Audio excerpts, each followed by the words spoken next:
तत्सवितुर्वरेण्यं भर्गो देवस्य धीमहि धियो यो न प्रचोदयात्.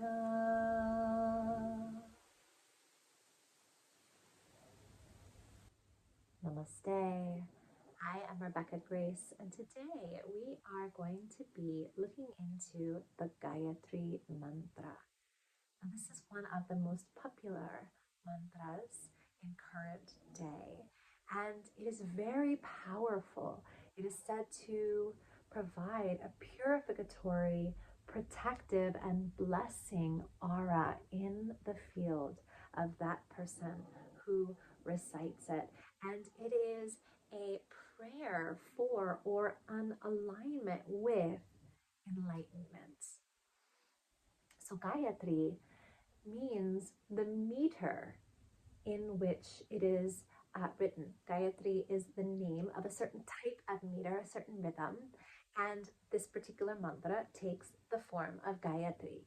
So Gayatri is also this five-faced Devi, divine feminine being that came from the recitation of the mantra. Now we remember in the Samkhya philosophy or the Samkhya system of universal creation, the first is Purusham Prakriti, and then the field of universal intelligence, that Mahat.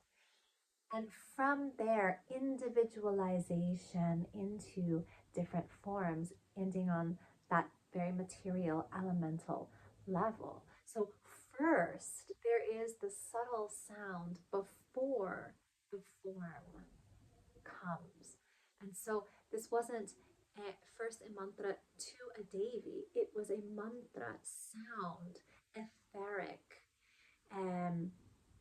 vibrational being that with recitation became this essential divine crystalline form, this five-faced Devi of Gayatri.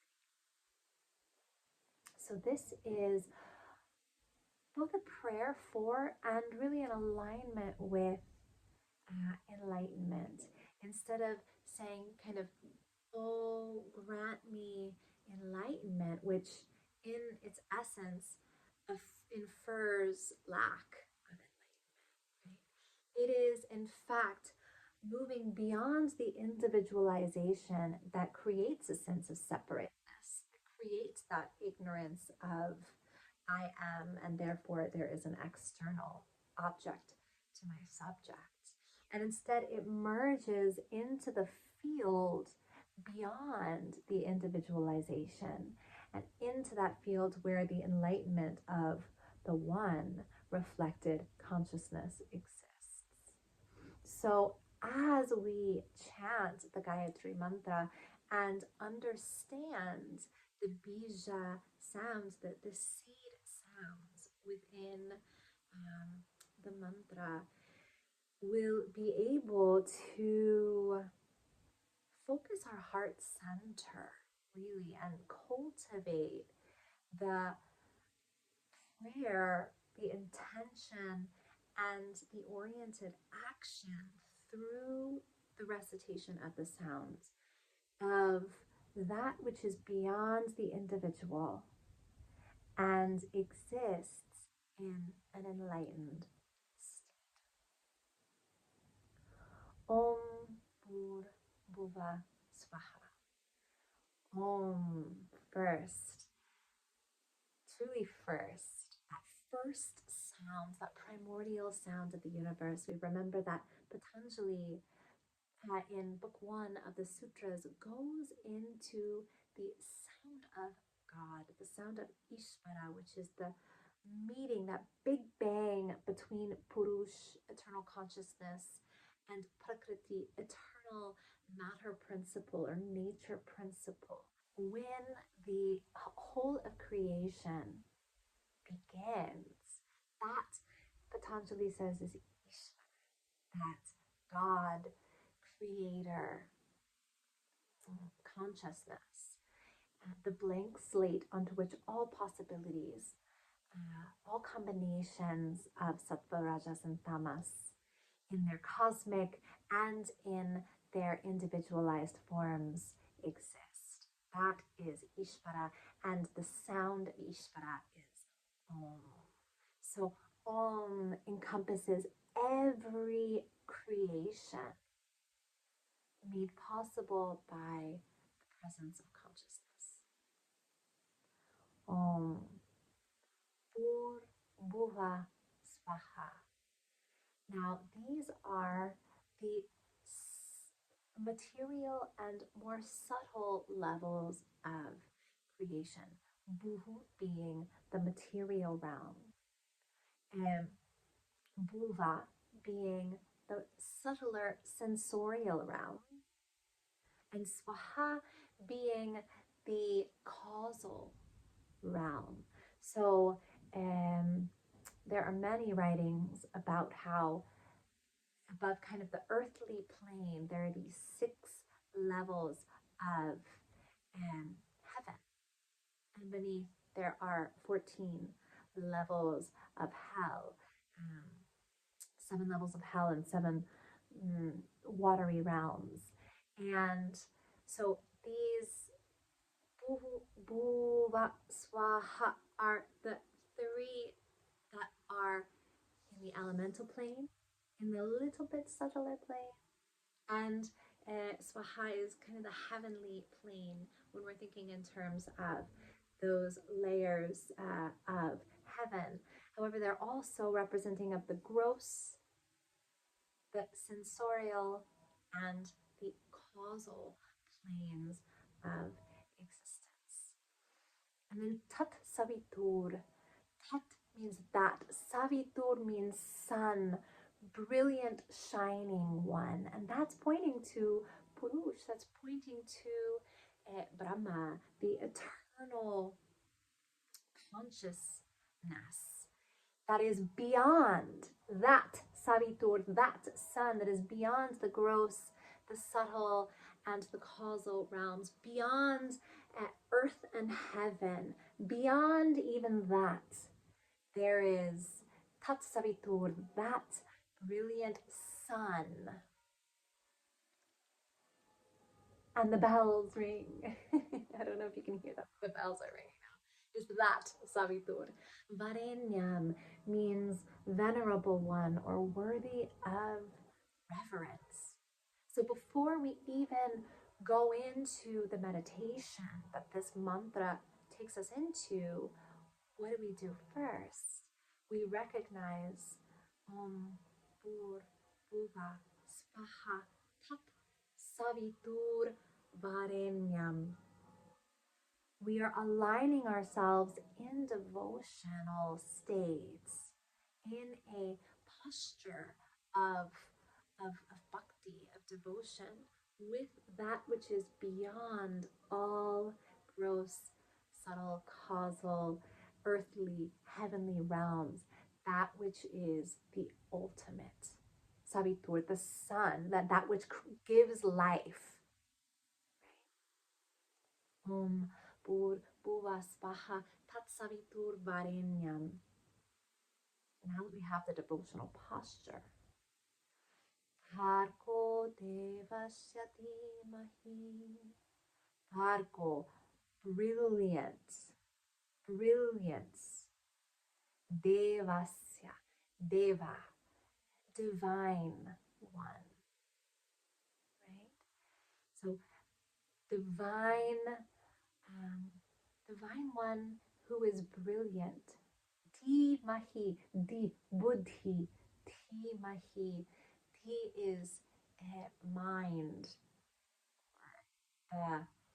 As the Buddhi is that kind of discriminatory faculty, the mental cognitive presence. So Dhimahi is, I fill my mind with that divine brilliance.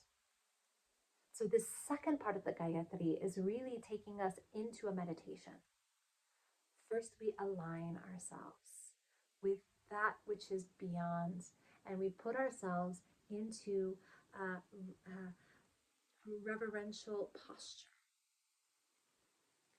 Then I fill my mind with this divine brilliance of that of Tat Savitur.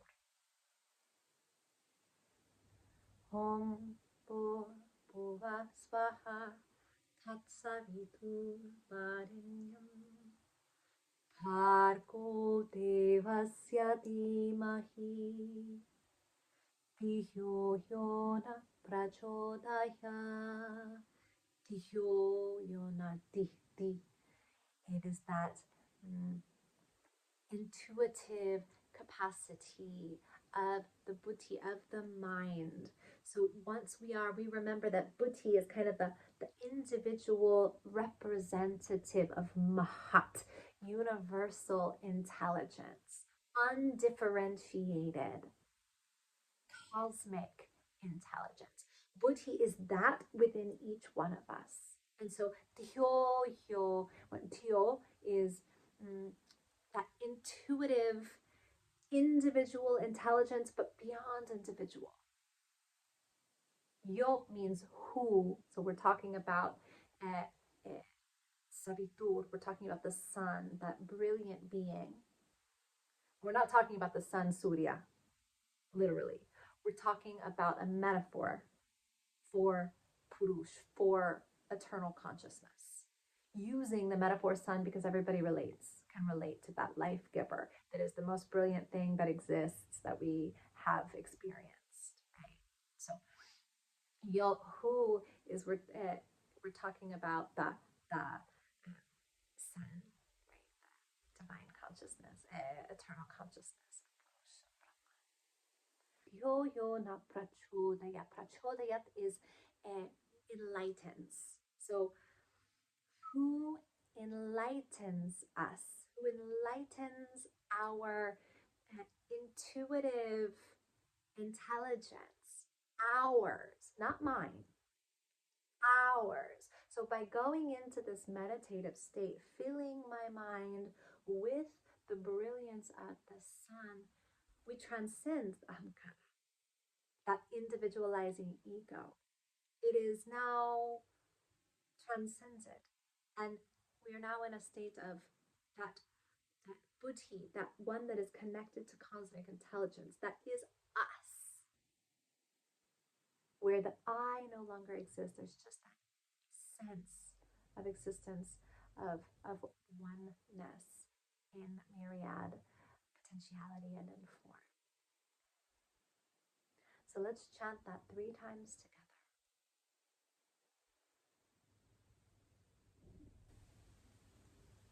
Om Bhuva Swaha Tat Savitur Varenyam Bhargo Devasya Dhimahi Dhiyo Yona Prachodayat.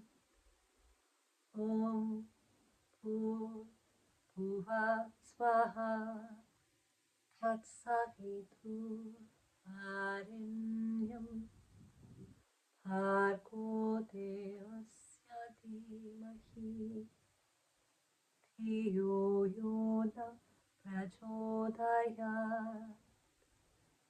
Om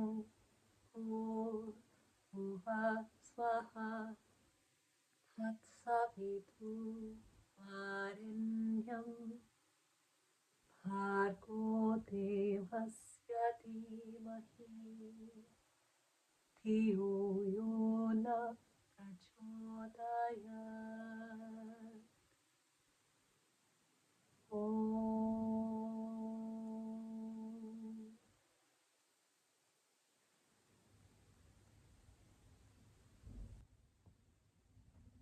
Namaste.